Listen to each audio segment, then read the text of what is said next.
Olá, graça e paz.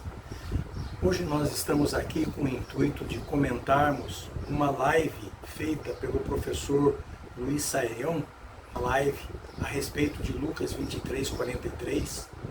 E eu quero de antemão dizer aqui que essa live foi excelente, muito bem esclarecedora, muito bem explicada, com muitas conclusões, com muitos esclarecimentos.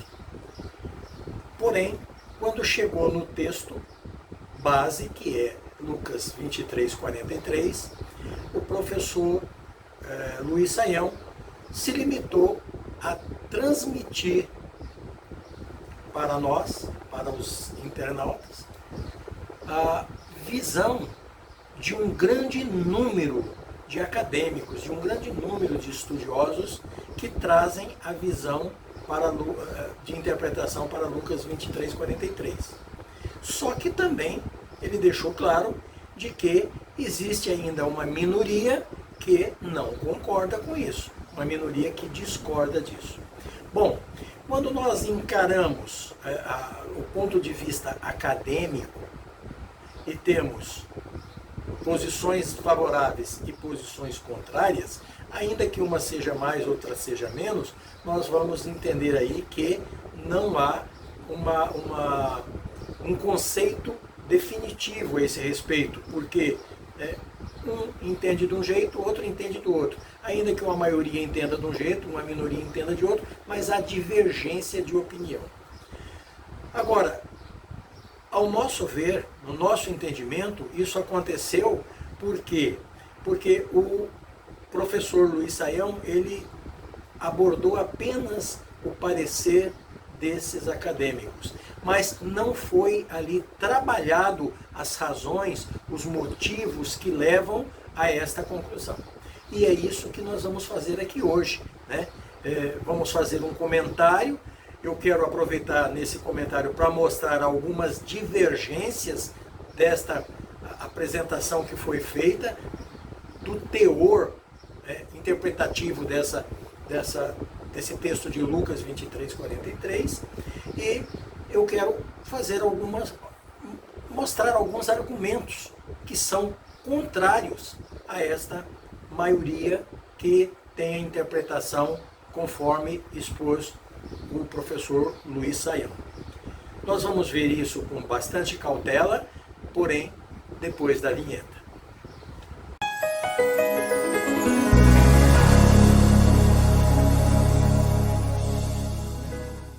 Muito bem, vamos ouvir agora o que o professor Luiz Saião falou a respeito desse texto de Lucas 23:43, e na sequência eu vou estar então fazendo comentário a esse respeito.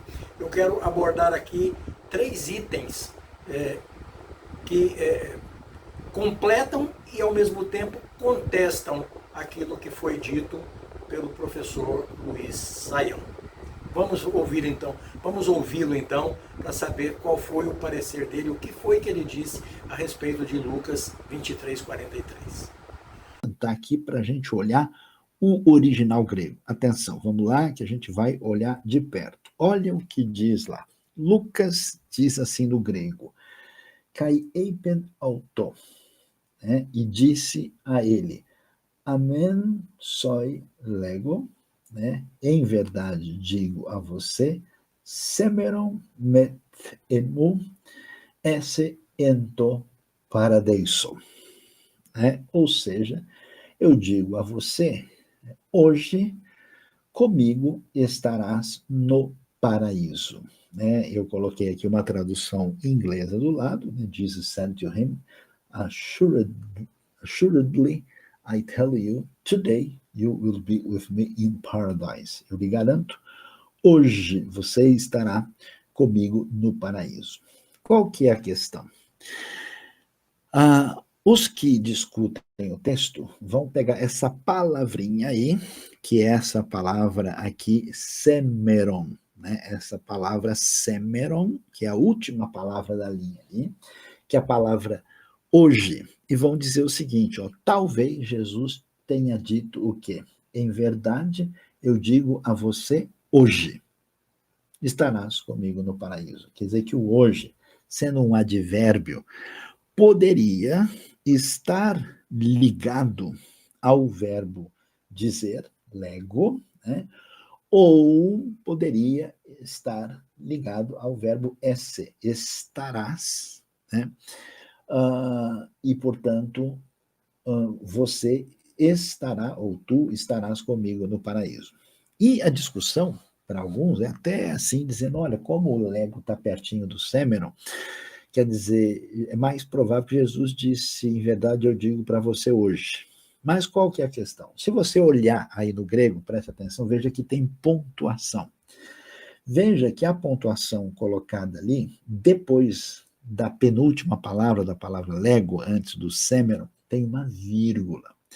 E essa pontuação vem dos estudiosos mais renomados do Novo Testamento, e na vasta maioria das traduções, das edições técnicas e críticas que foram feitas, eles sempre, quase sem exceção, raras exceções, entendem que Jesus está dizendo, em verdade, eu digo a você, hoje mesmo estarás comigo no paraíso.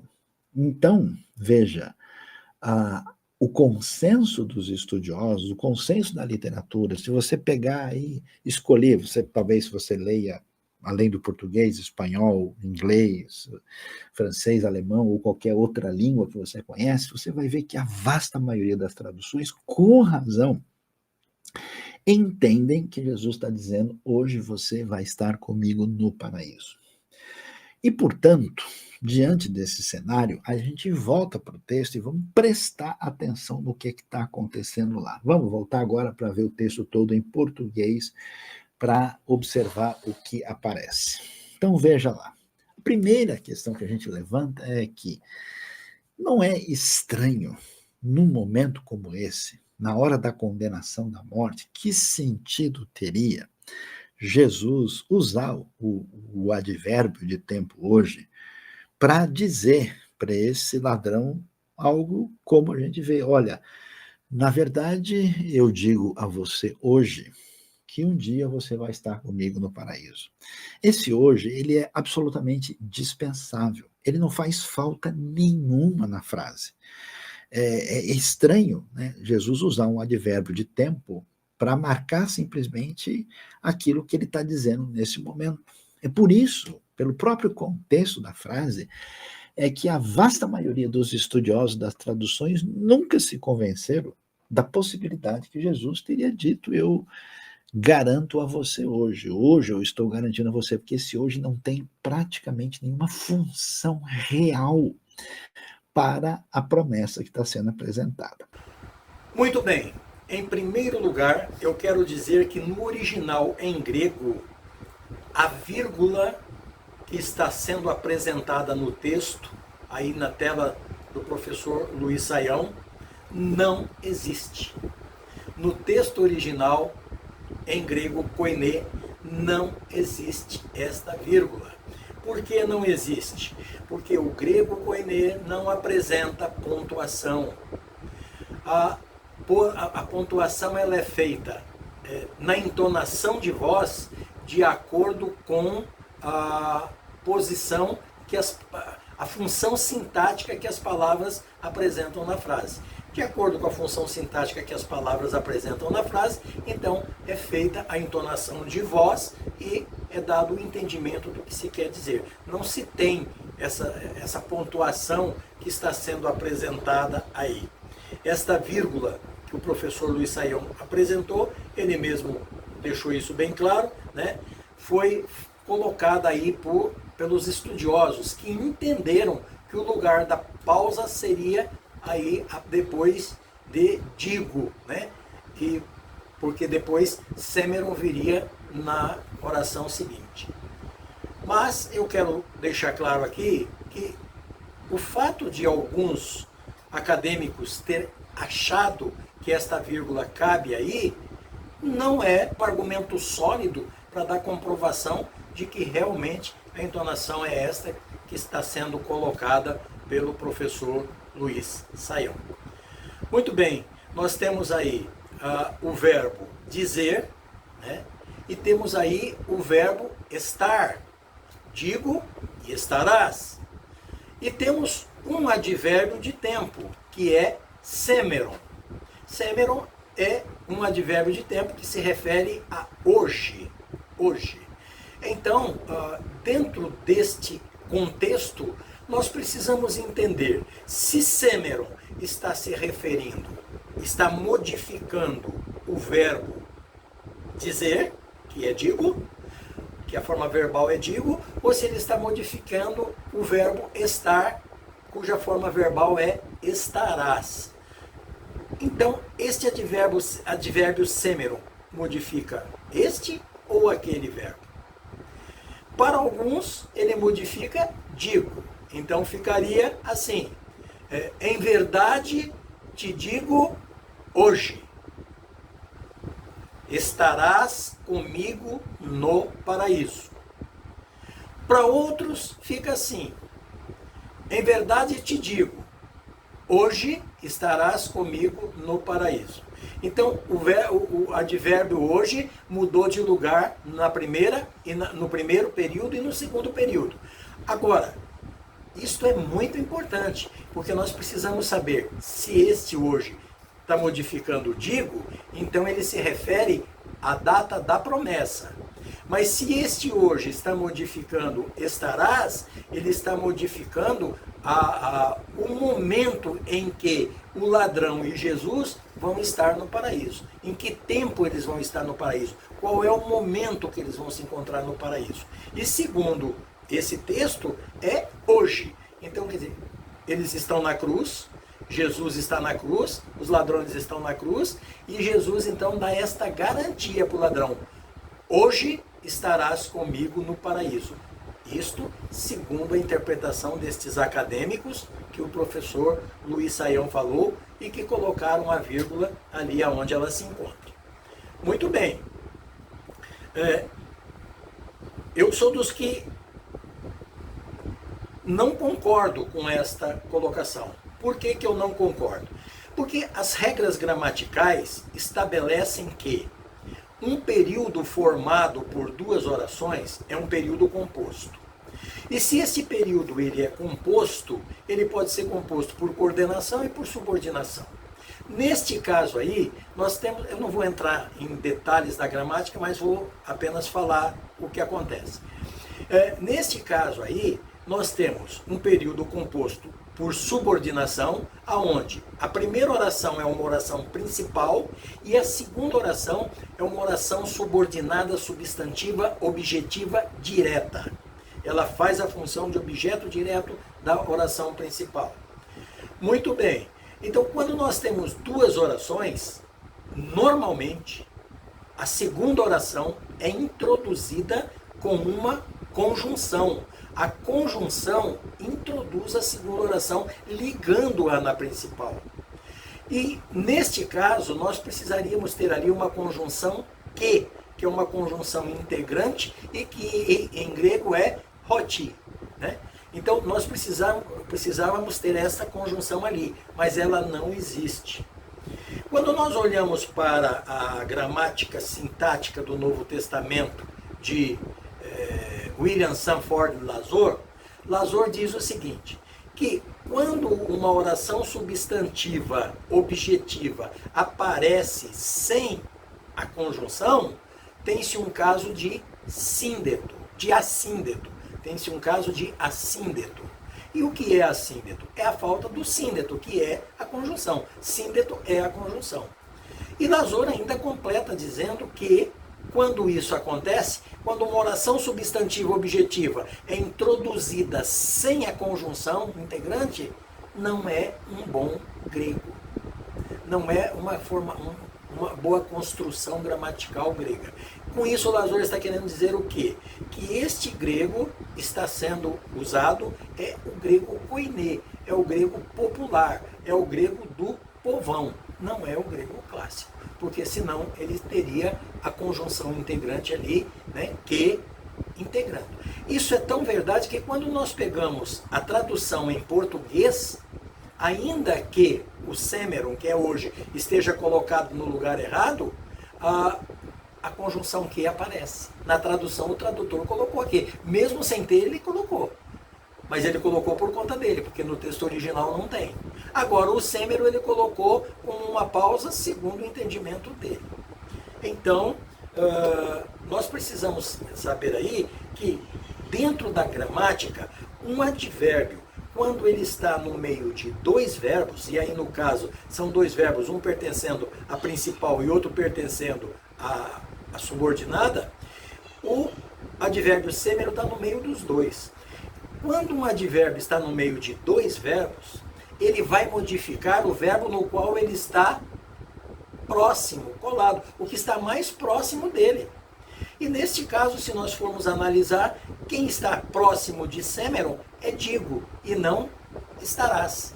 Então, já de antemão, numa visão superficial, nós já vemos que, gramaticalmente falando, ou podemos, numa visão superficial, dizer que este semeron está modificando digo e não estarás.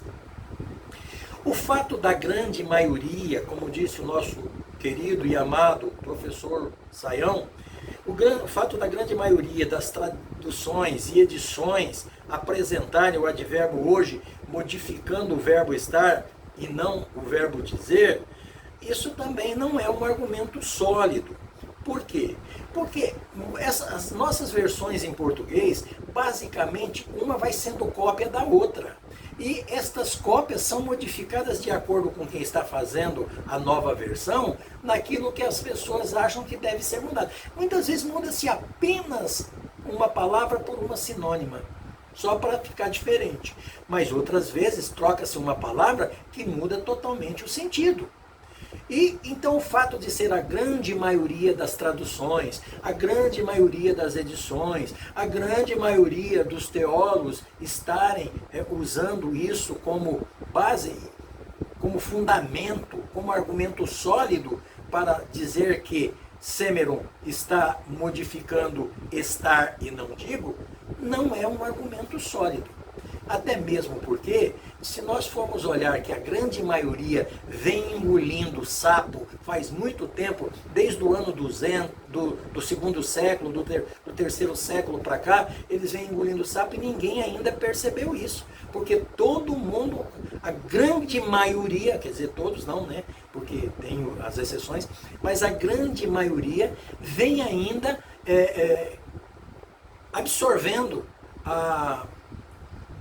o dogma católico da Igreja Católica Romana da ressurreição da carne. Até hoje tem gente pregando nas igrejas cristãs que o corpo carnal vai ressuscitar. No dia do juízo, a carne vai ressuscitar. Os que morreram vão sair dos túmulos em carne para subirem ao encontro de Jesus. Quando, na realidade, a Bíblia não diz nada disso. A Bíblia diz exatamente o contrário, né? A Bíblia diz que corrupção não pode herdar incorrupção. A Bíblia diz que carne e sangue não pode herdar o reino dos céus. E a Bíblia diz que quem vai ressuscitar é a alma, que vai receber um corpo novo, um corpo celestial e eterno. Não mais esse corpo carnal. Esse aqui corrompeu, está acabado e pronto. Ele não vai ser transformado para ir para o céu. Quando Paulo diz que os que serão arrebatados terão seus corpos transformados num piscar de olho, Paulo não está dizendo que é este corpo que vai passar por um processo de modificação. É tudo num piscar de olho. Então, não vai passar por um processo de modificação para poder acender. Não, não. Ele vai ser simplesmente desintegrado. Quando Elias subiu ao céu, as pessoas dizem que ele subiu numa carruagem de fogo. Não foi. A carruagem de fogo separou ele de Eliseu. Os dois iam andando, a carruagem passou no meio, separou um do outro. E Elias subiu no céu num redemoinho. Neste redemoinho, o corpo dele foi se desintegrando. Porque lá no céu, carne e sangue não tem lugar. Então, o que nós temos aí? Que este corpo realmente vai ser desintegrado num piscar de olho. E nós vamos receber um corpo novo, glorioso, um corpo celestial e eterno, feito por Deus e não pelo homem. Então, isso é bíblico, né? E, logo, a carne não vai ressuscitar. Quem ressuscita é a alma. Mas está todo mundo dizendo aí, creio na ressurreição da carne, creio na Igreja Católica, né? Na comunhão dos santos, na remissão dos pecados, na ressurreição da carne e na vida eterna. Então, o credo niceno-constantinopolitano, né, está aí há quantos anos, e as pessoas rezando esse credo, acreditando que a carne vai ressuscitar e vai ser modificada. Quando a Bíblia diz corrupção não herda incorrupção. Aquilo que está morto, está corrompido, não herda a imortalidade. A Bíblia diz, então nós não precisamos estar aí criando dogmas e nem nos situando em dogmas. Então veja que a grande maioria dos cristãos até hoje estão nesta crença da ressurreição da carne. A grande maioria dos teólogos até hoje, ninguém bate contra isso. Nós não vemos obras batendo contra e mostrando que essa é uma interpretação dogmática da Igreja Católica Romana. Não tem nada a ver com a Bíblia. É eclesiástica e não bíblica. Então, não serve para nós como um argumento sólido isto que o nosso querido Luiz Saião apresentou como sendo um argumento sólido. A grande maioria dos estudiosos e dos editores adotar que Jesus está dizendo que hoje estarás comigo no paraíso. Na realidade, isso aí até não faz sentido, e nós vamos já ver por quê, né? Um outro argumento que o nosso amado Luiz Saião apresentou foi que os estudiosos alegam que o advérbio hoje é dispensável na oração. Por exemplo, em verdade digo-te hoje. Eles dizem que este hoje não tem necessidade de existir, porque se tirar ele não vai faltar para o sentido da frase. Ora, também não vai faltar se tirar na segunda. Em verdade digo-te, estarás comigo no paraíso. Pronto, a promessa está feita e acabou. Não foi marcado o tempo. Nem para a promessa e nem para a execução dela. Nem para a concretização dela. A realização dela. Então, se não serve para um, também não serve para o outro, né? Mas, isso aí não serve também de argumento sólido, por quê?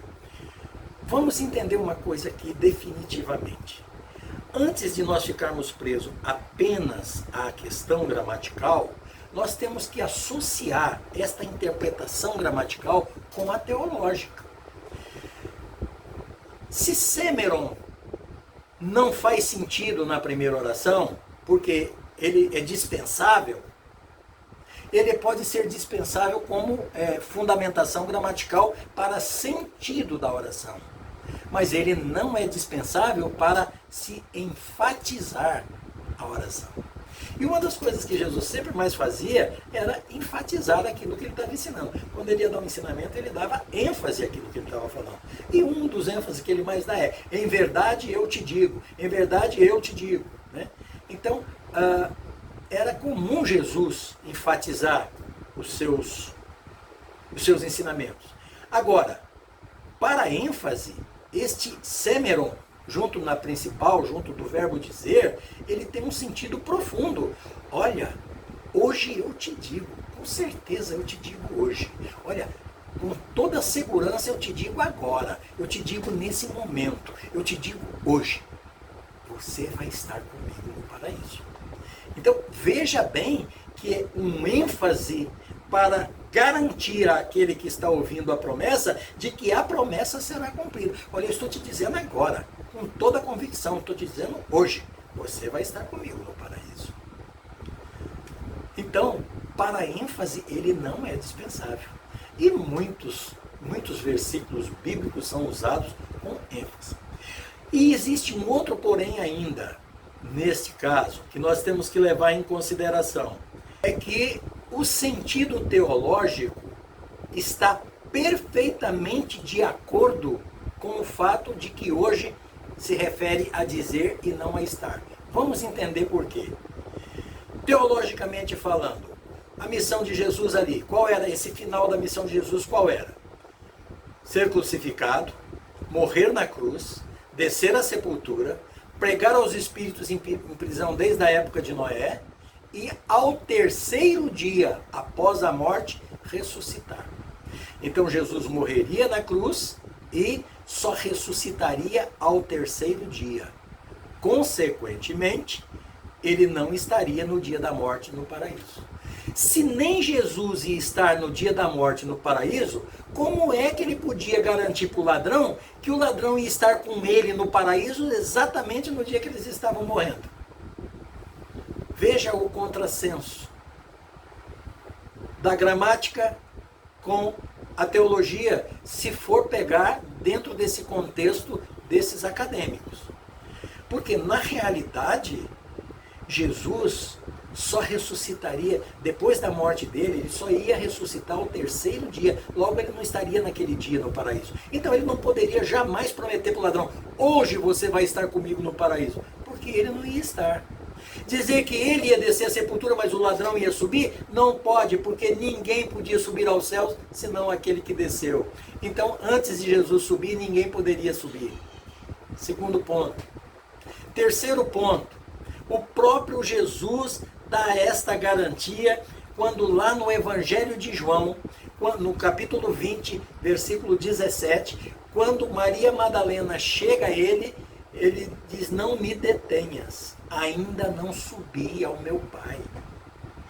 Então veja que ele próprio diz, eu ainda não fui. Se ele morreu, eu vou dizer sexta-feira, mas não é essa data aí, é questionário, seria um assunto para outro vídeo. Mas vamos supor que ele morreu na sexta-feira. Se ele morreu na sexta-feira e ressuscitou no domingo, como é a crença imposta pela Igreja Católica Romana desde o terceiro século também, né?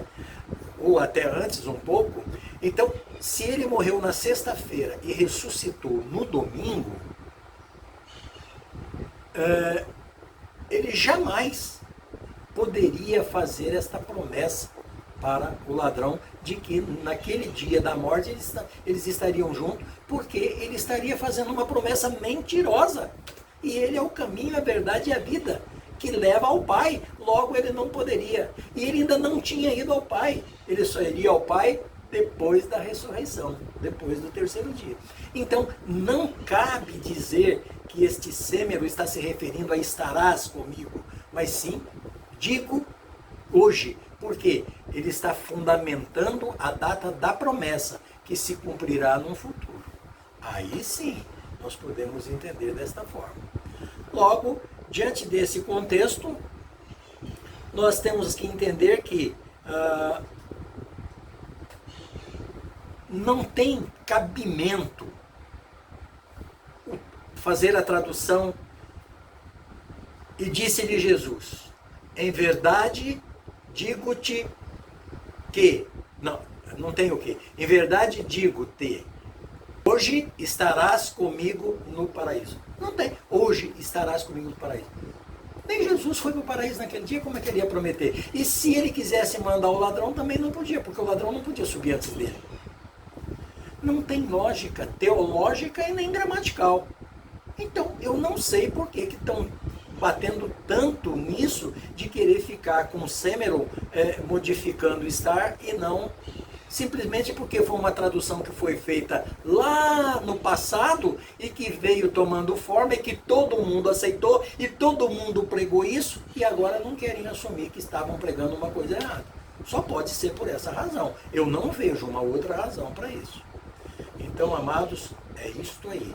Eu queria fazer esse comentário porque é preciso ser cauteloso. Este advérbio sêmeron, ele só faz sentido em modificar digo. Né? Em verdade, digo-te hoje. Então, está dando uma garantia de promessa. Está fazendo uma promessa hoje com toda a garantia de que ela vai se cumprir no futuro. Porque naquele dia ela não pode ser cumprida, uma vez que aquele que está prometendo não vai estar lá para cumprir essa promessa. Então, ele estaria fazendo uma promessa mentirosa. Ok, meus amados? Eu quero aqui pedir desculpas ao meu querido professor Luiz Saião. De forma alguma estou querendo debates, de forma alguma quero desmerecê-lo, pelo contrário, eu tenho uma admiração muito grande pelo seu conhecimento, pelos seus ensinamentos, eu ouço bastante dos seus vídeos, né? E ontem, por um acaso, eu entrei no YouTube e a sua live estava acontecendo e eu, então, parei para ouvir, né, para assistir e vi essa conotação. Então, eu tinha que fazer uma observação a esse respeito, dado que eu acho que o fato de ser a opção de muitos acadêmicos não é um argumento sólido. O fato de ser um registro de várias traduções e edições também não é um argumento sólido. Um argumento sólido é nós olharmos a parte gramatical, o que o texto diz gramaticalmente falando, e olharmos o sentido teológico daquilo que está acontecendo, daquela promessa. E o sentido teológico não cabe. O próprio Jesus disse no terceiro dia, quando ele ressuscitou, ele disse para Maria Madalena que ele ainda não tinha subido ao Pai. Então como é que ele ia prometer para o ladrão lá atrás, no dia da morte, que naquele dia o ladrão ia estar com ele no paraíso, se nem ele ia estar lá? Então não faz sentido, não é? Bom, era isso que eu queria colocar. Peço desculpas ao meu querido professor Saião, a quem eu admiro muito. Sua live foi excelente, muito boa. Ressalvo apenas para esse detalhe. E